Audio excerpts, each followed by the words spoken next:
के देखो वैश क्या ने घर लगे नगर गुजरात। पिताजी के नाम राजा उग्रसेन, माता के नाम शक्ति मैना। आबे ले लिए जन्म गोसैया, आबे नागर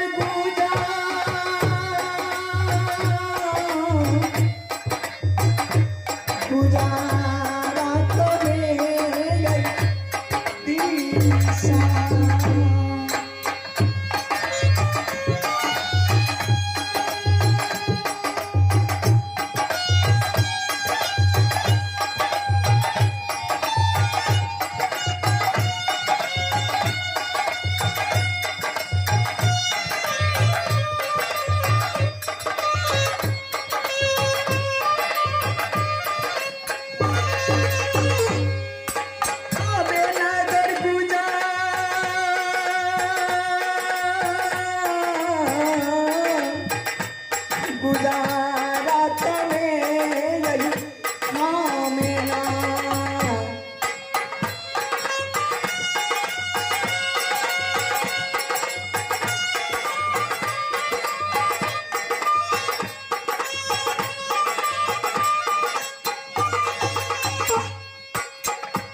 दीदी सार जब के नगर गुजरात में जन्म लेना माँ की ओदरी कि जबकि नगर में जन्म लेना जैसे में माँ की ओदरी से कि बचपन में कि जब माँ की ओदरी से जन्म लेना कि छोट बालक माँ की गोदी में कि भाई की गोपी चंद सबसे जेठ कि जब गाना रे हमारे काम तो पंपापुर नगर में दीदी दीदी सब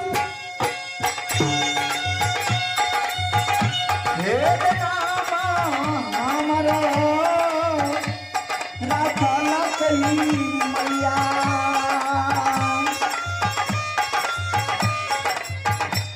आद साथी जमालती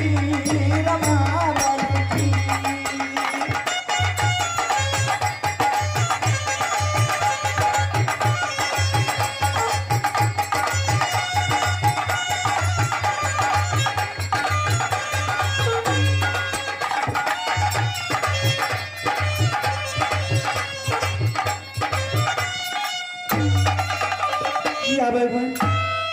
दो चार पंडित की मंगा के नगर समाज के लोग नामाकरण केला छुट में क्या ने शक्ति बेवा नाम रखला कि एक समय की बात बचपन से जवान भेला ए नगर में क्या ने टोला पड़ोसा किलोट माँ और बहन पिताजी ने कहला और बेटी की जवान भागे कि बेटी की शादी कहाँ रचा है। क्या ने खोदत खोदत कहाँ पहुंचल कि पंपापुर नगर में कि पंपापुर नगर में गए पिताजी और मंत्री की भेजला दीदी सर साथी हमारो ये केला कली हमारा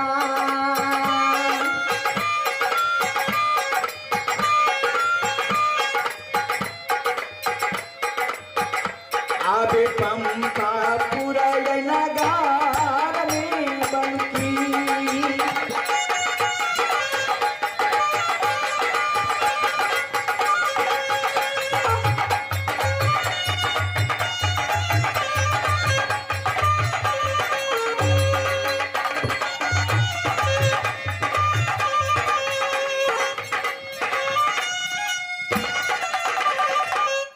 पंपापुर नगर में शादी रचेला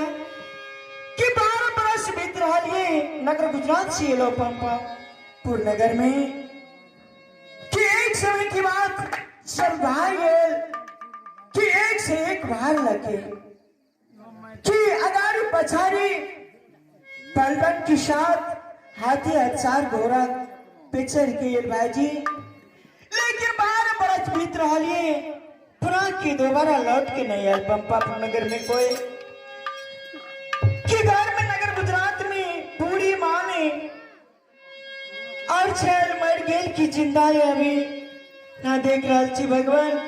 ना कोई समाध लगे अब रहा कि जब पंपापुर नगर में ला तो एक मुंगिया नोडिन के साथ में माता लगा देला कि मुंगिया नोडिन के साथ में अगारी पछारी क्या अंगना करे कभी अंगना बढ़ा रही है सारा सामान की जति काम ही अंगना के घर डाल में कर रही है क्या अभी तक न कोई समाध लगी है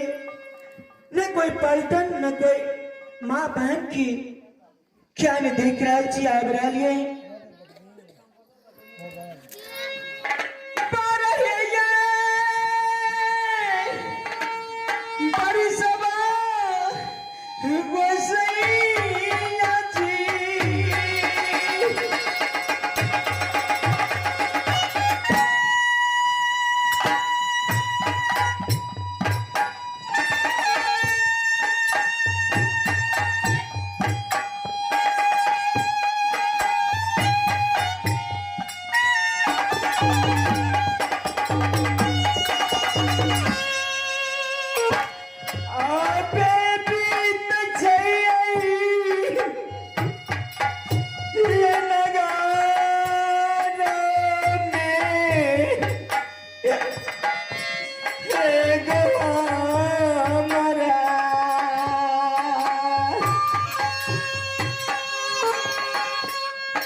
गोसैया जी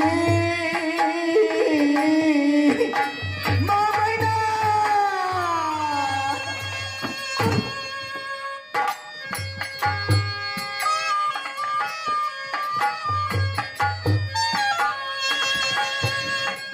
अबे अखिया जब आनर में नहीं हमरया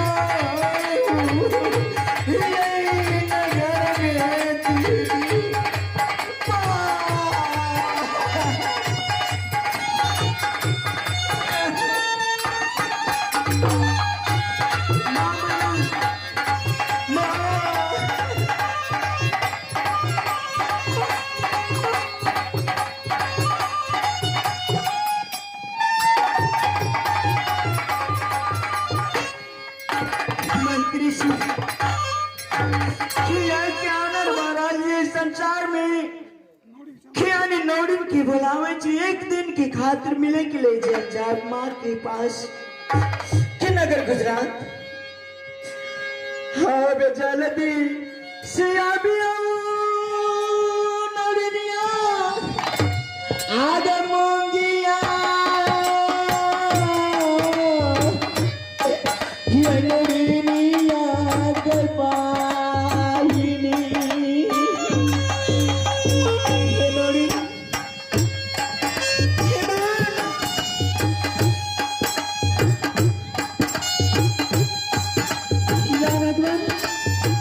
संसार में ना एक समाज में जितना भाई ना पिता जी ना भाई या ना बेटी चना भाई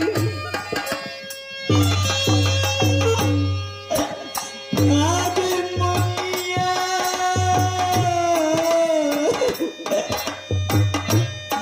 ये नड़ीनिया ये गबाईनी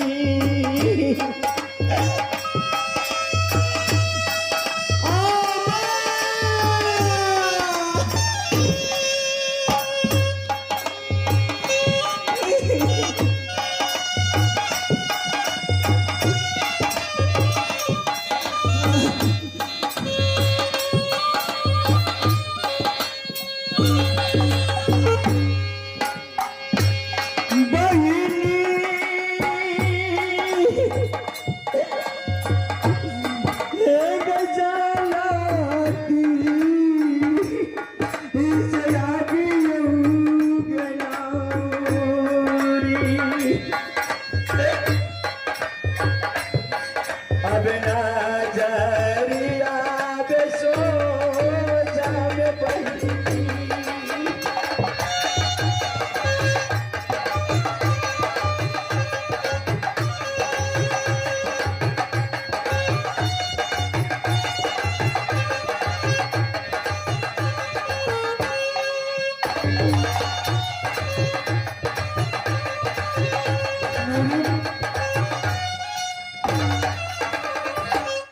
मंत्री और नवीन की बुलावा छे रंग भवन के बीच में अब हमारा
देखा दीदी भाई तो हमारे घर कहाँ ते नगर गुजरवा गए और हमें नाची मुंगिया नोड़ी ना जाने या मलकान की ये निशी भाग रात में या कौन सी चल पड़ाल कि मलकान बोला रहे ना ससुर चल की या मलकान खबर भी देची या बोला ले तो बोला कौन कारण सी आवे दसांगा ये जोड़ी के दीदी सा आवे मलकान चले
मलकान मैं कह रहा हूँ नौरे